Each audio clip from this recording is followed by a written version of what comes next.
দশম শ্রেণীর ছাত্রছাত্রীদের আন্তরিক স্বাগত জানাই আমার চ্যানেলে। এই চ্যানেলটির নাম পম্পা স্টাডি সেন্টার। আমি পম্পা দাস। 8, 9, 10 ইতিহাস ভূগোল বাংলা খুব স্বচ্ছন্দে এখানে পড়িয়ে থাকি এবং সহজভাবে বুঝিয়ে থাকি। যদি কেউ এই চ্যানেলের সঙ্গে যুক্ত থাকো তারা লাভবান হবে নিশ্চিত, এবং সাবস্ক্রাইব করে নিও, চ্যানেলটির সঙ্গে যুক্ত থেকো। আজকে আমি এবিটি এর যে টেস্ট পেপারটি আছে, টেস্ট পেপারে একটি বাংলা পেজ সলভ করে দেওয়ার চেষ্টা করছি। দেখো, এখানে কিছু এমসিকিউ দেওয়া আছে, যদিও এই এমসিকিউর অ্যান্সার কিন্তু এই টেস্ট পেপারের শেষের দিকে দেওয়া থাকে, এবং এরপরে যে কোশ্চেনগুলো আছে সেগুলো আমি বলে দেবো। দেখো, এখানে যে পেজ নাম্বার হচ্ছে, দেখো পেজ নাম্বার এখানে 43 পেজ, ঠিক আছে। পেজের যে পেপারটা সেখানে বলা হয়েছে, শোনা মাত্র অমৃত ফতেয়া জারি করে দিল। ফতেয়া শব্দের অর্থ কী? ফতেয়া শব্দের অর্থ হচ্ছে রায়। জগদীশবাবু বিরাগীকে প্রণামী দিতে চেয়েছিলেন কত টাকা? 101 টাকা। আচ্ছা, এরপরে বলা হয়েছে যে দয়াসাগর সেজে দি বক্তা হচ্ছেন জগদীশবাবু। বছরগুলো নেমে এলো তার মাথার ওপর কিসের মতন? না পাথরের মতন।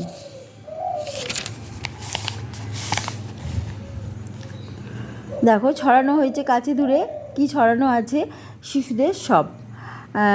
এরপরে কোশ্চেন, কাল ভয়ঙ্করের বেশে আসে কে আসে? প্রলয়। খাগের কলম দেখা যায় সরস্বতী পুজোর সময়। সেন্সিটাইজ পেপার, সঠিক বাংলা অনুবাদ হচ্ছে সুগ্রাহী কাগজ। কঙ্কাবতী ডমরুধর এর স্বনামধন্য লেখক হচ্ছেন তৈলক্যনাথ মুখোপাধ্যায়। এরপরে হচ্ছে সূর্য উঠলে পদ্ম ফোটে, এটা কি? নিরপেক্ষ কর্তা। কলমে কায়স্থ চিনি পদটি হচ্ছে করণকারক। সাপমুক্ত, দেখো কারক কাকে বলে তার উদাহরণ দিয়ে আমার অনেক ভিডিও আছে, সেগুলো দেখে নিও, প্লেলিস্টে গিয়ে দেখে নিও, কিন্তু এখানে আমার সেটা এক্সপ্লেন করা এখানে সম্ভব না, এখানে শুধু আমি কোশ্চেনের অ্যান্সার বলছি। আচ্ছা, এরপরে সাপমুক্ত হচ্ছে তোমার সাপ হইতে মুক্ত, এটা অপাদান তৎপুরুষ। সমাস শব্দের অর্থ সংক্ষেপ। সমাস যদি ব্যুৎপত্তিগত অর্থ বলো, সম যুক্ত অস যুক্ত অ, সমাস। আচ্ছা, এরপরে কোশ্চেনে আসি, যে বাক্যে কর্মকর্তারূপে প্রতীয়মান হয় তাকে কি বলে? কর্মকর্তৃবাচ্য। ক্রিয়ার আচ্ছা, ভাব বাচ্চে কিসের প্রাধান্য পায়? ক্রিয়ার ভাব।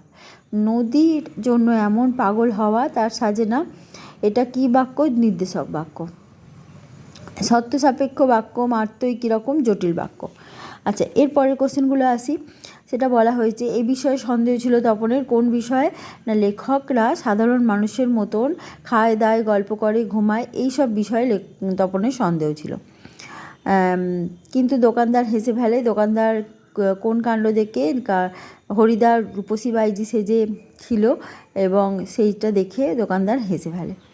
নিমাইবাবু চুপ করে রইলেন। চুপ করে থাকার কারণ কি? কারণ অপূর্ব বলেছিল যে যিনি মহান বিপ্লবী সব্যসাচীর সঙ্গে কিন্তু গিরিশ মহাপাত্রর কোনো মিল নেই, কারণ গিরিশ মহাপাত্র অদ্ভুত সাজসজ্জা করেছেন। চিঠি পকেটেই ছিল। চিঠির বিষয়বস্তু কী ছিল? চিঠি হচ্ছে নদের চাঁদের চিঠি। সে তার স্ত্রীর কাছে অনেক দিন যেতে পারেনি, সেই জন্য বিরহে পত্র লিখেছিল, বিরহ বেদনায় কিছু পত্র লিখেছিল, সেটা পকেটে ছিল। ছেলের দল আনন্দে চেঁচিয়ে ওঠে, এখানে সেটা হচ্ছে কালিয়ার দল, যারা কুস্তি লড়ছিল এবং তারা ওই আনন্দে চেঁচিয়ে উঠেছিল, কারণ কি করেছিল না অমৃত ইসাবের সঙ্গে কুস্তি লড়তে চেয়েছিল কালিয়ার দল, এবং সেখানে ইসাবকে তারা ফেলে দেয়, সেই জন্য ছেলের দল আনন্দ করে। এগিয়ে আসি, উঠে দাঁড়িয়ে কবি কী করেন? হাত নাড়িয়ে বুলেট টানান। মৃত্যু গহন অন্ধকূপে বলতে কবি কী বোঝাতে চেয়েছেন? যে অন্ধকার ঘরের মৃত্যুর গভীরতা নিয়ে প্রলয় আসে। প্রলয় কিন্তু ভয়ঙ্কর রূপ নিয়ে আসে। হাসিবে মেঘবাহন কেন হাসবেন? মেঘবাহন হচ্ছে দেবরাজ ইন্দ্র, তিনি কেন হাসবেন? কারণ রাবণ পুত্র ইন্দ্রজিৎ থাকতে তার পিতা রাবণ যুদ্ধের সাজে সেজে উঠেছেন এবং তিনি যুদ্ধে যাচ্ছেন, এটা দেখলে ইন্দ্রজিৎ হাসবেন। কৃপণ আলোর অন্তরপুরে, আলোর কৃপণতার কারণ কি? কারণ আফ্রিকা অনেক পশ্চিমে সরে যায় পাত চলাচলের কারণেই, ভৌগোলিক কারণে, এবং সেখানে দুর্ভেদ্য জঙ্গলে তাকে বেঁধে ফেলা হয়, সেই জন্যই সেখানে আলো প্রবেশ করতে পারে না। পায়ে পায়ে হিমানির বাঁধ। হিমানির বাঁধ কি? হিমানির বাঁধ হচ্ছে হিমবাহ, যেখানে পায়ে যদি হিমবাহ থাকে সেখানে পায়ে একটা অস্থিরতা কাজ করে এবং যার ফলে কি হয়, যে কোনো সময় বিপদ ঘটতে পারে, পায়ে পায়ে বিপদ। এতে রচনা উৎকট হয়। রচনা কখন উৎকট হয়? রচনা যদি ভাব বজায় রেখে ভাষাটা সেরকমভাবে তৈরি না হয়, তখন কিন্তু রচনা উৎকট হয়ে যায়। ঠিক আছে? ঠিকমতো তর্জমা যদি করা না হয়। আচ্ছা, এখানে এই যে ইতিহাসে ঠাঁই পাকা, বা এখানে তারা ওই কালো জলে হর্তুকি ঘসত, বা তাই এই ব্যবস্থা, এই সমস্ত কিছু কোশ্চেনগুলো কিন্তু কালিকলম, হারিজা কালিকলম থেকে নেওয়া হয়েছে। সেখানে হর্তুকি জলে ঘষার কারণ হচ্ছে হাঁড়ির পেছনে যে কালো রঙটা থাকতো সেখানে সেই জলটাতে তারা হর্তুকি ঘষত। কারা? না, লেখক ছোটোবেলায়। কালিকলম, হারিজা কালিকলম যে প্রবন্ধের লেখক, তিনি ছোটোবেলায় এটা করতেন। ঠিক আছে? এই কোশ্চেনগুলোর মধ্যে একটা দুটো আমি বলে দিলাম, এগুলো ওখানেই সব পেয়ে যাবে। আচ্ছা, আসছি ব্যাকরণে। তির্যক বিভক্তি কাকে বলে? যে বিভক্তি সমস্ত কারকে প্রযুক্ত হয় তাকে তির্যক বিভক্তি বলে। সেরকম একটি বিভক্তি হলো বিভক্তি এ। রত্নাকর শব্দটির ব্যাসবাক্য সহ সমাসের নাম। রত্নের আকর, রত্নাকর, সম্বন্ধ তৎপুরুষ। বাক্য নির্মাণের সত্ত্বে আসত্তি কাকে বলে? আসত্তি মানে নৈকট্য। বাক্যের যে শব্দগুলো ঠিকঠাক জায়গায়, যথার্থ জায়গায় বসানো না হলে তাকে বলে নৈকট্য শর্ত পালিত হয়নি। ঠিক আছে? আচ্ছা, বা আসত্তি শর্তটা মানে মানা হয়নি। তারা আর স্বপ্ন দেখতে পারল না। এখানে তাদের আর ভাববাচ্যে রূপান্তর করতে হলে হবে তাদের আর স্বপ্ন দেখা হলো না। সম্বন্ধ পদ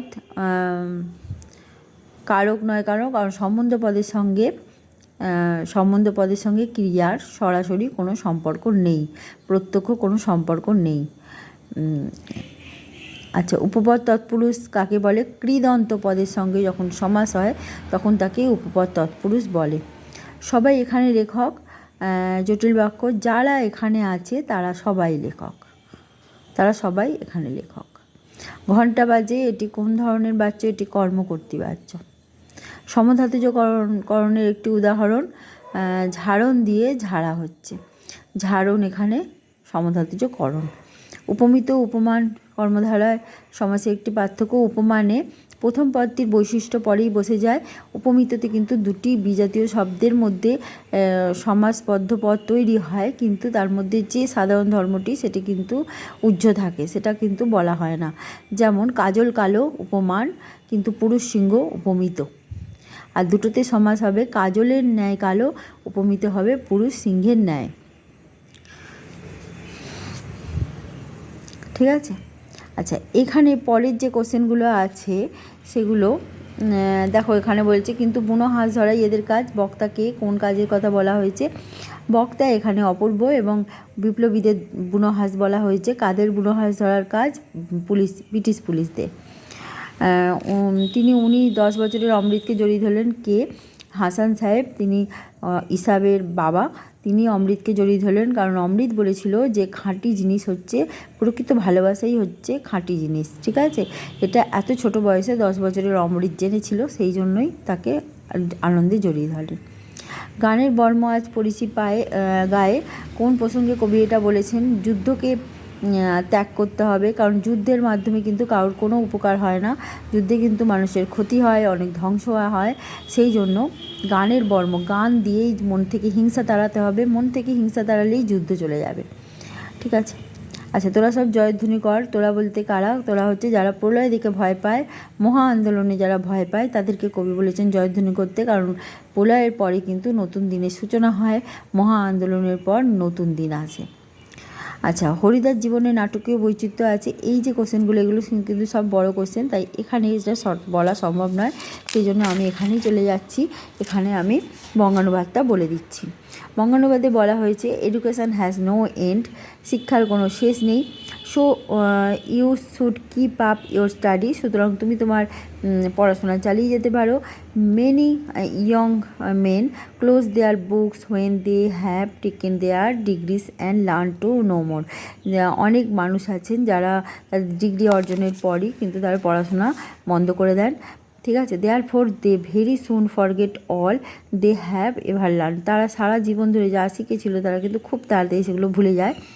if you want to continue your education you must find time for serious reading, তুমি তোমার সচেতনভাবে পড়াশোনা শুরু করার জন্য বা একদম নিশ্চিতভাবে পড়াশোনাটা চালিয়ে যাওয়ার জন্য তোমাকে কিন্তু সময় বার করতে হবে এবং এটাকে নিয়মিতভাবে করতে হবে পড়াশোনাটা।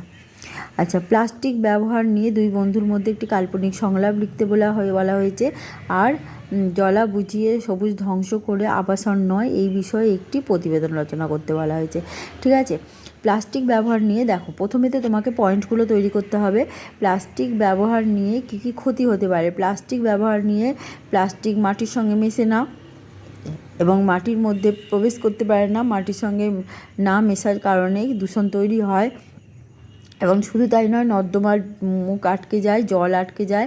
প্লাস্টিক যদি জলের সঙ্গে মেশে, সেখানে কিন্তু জলজ প্রাণী আছে যারা প্লাস্টিক খেয়ে নেয় এবং তারা মারা যেতে পারে। প্লাস্টিক কিন্তু গবাদি পশুও খেয়ে নেয়, সেখান থেকে তারা কিন্তু জীবনহানি ঘটতে পারে। এবং প্লাস্টিক ব্যবহারের কারণে কি হয়, প্লাস্টিকে যদি কোনো গরম দ্রব্য রাখা হয়, সেক্ষেত্রে কিন্তু প্লাস্টিক থেকে জীবাণু ছড়ায়। এই সমস্ত কিছু যদি পয়েন্ট করে রাখা হয় এবং বন্ধুদের সংলাপে এগুলোই কিন্তু বলতে হবে। ঠিক আছে। আচ্ছা, জলা বুঝিয়ে সবুজ ধ্বংস আবাসন নয়, এখানে জলা বুঝিয়ে সবুজ ধ্বংস করে আবাসন তৈরি হয়েছে এবং সেখানে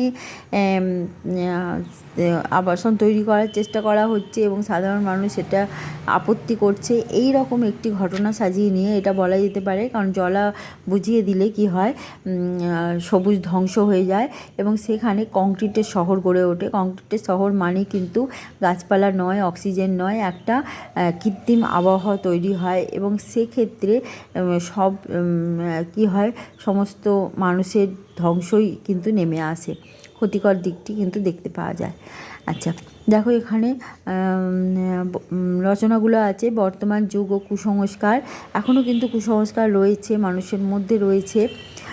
দেশ ভ্রমণ শিক্ষার অঙ্গ, বাংলার উৎসব আর একটি জীর্ণ বাড়ির আত্মকথা। পরের ভিডিওতে আমি এগুলো নিয়ে আলোচনা করব অবশ্যই। আর এখানে কনির কিছু কোশ্চেন রয়েছে, কিভাবে খিদ্দা কনিকে জীবনে প্রেরণা হিসেবে কাজ করেছিল। কারণ কনিকে কিন্তু খিদ্দা বা ক্ষিতির সিংহ, সে কিন্তু একটা চাকরি করে দিয়েছিল, যেটা হচ্ছে তার স্ত্রীর টেলারিংয়ের শপে চাকরি এবং 40 টাকার মাইনে, এবং তাছাড়া খাওয়া দাওয়া সমস্ত দেখাশোনার দায়িত্ব সে নিয়েছিল। শুধু তাই নয়, অনেক উপদেশাবলী সে কনিকে দিত এবং সে একদম একজন পিতার মতন কনিকে কিন্তু রক্ষা করেছে এবং তাকে খুব ভালোভাবে পরিচালিত করেছে জাতীয় চ্যাম্পিয়ন করে তোলার ক্ষেত্রে। এটাই কিন্তু বিস্তারিতভাবে বলতে হবে। খাওয়ার আমার লোভ নেই, ডায়েটিং করি, এটা বিষ্ণুধরের কথা এবং সে কিন্তু ওই দ্বিতীয় পাতাতেই আছে সে কী ডায়েটিংয়ের চার্ট বলেছে। আচ্ছা, কোনি উপন্যাসের কাহিনী অবলম্বনে স্বামীর যোগ্য সহধর্মিণী লীলাবতী। লীলাবতী কিন্তু খুব আসতেই পারে, খুব ইম্পর্টেন্ট একটি চরিত্র লীলাবতী। ঠিক আছে, সে কীভাবে ক্ষিতীশের সার্থক সহধর্মিণী হয়ে উঠেছিল সেটাই কিন্তু বলতে হবে। আজকে এই পর্যন্ত। দেখো, ইবিটিএর টেস্ট পেপার থেকে কিন্তু আমি নিয়মিত কোশ্চেন অ্যান্সার বলে দেবো, যারা শুনতে চাইছো তারা অবশ্যই সাবস্ক্রাইব করে নিও। আজকে এই পর্যন্ত, বাই।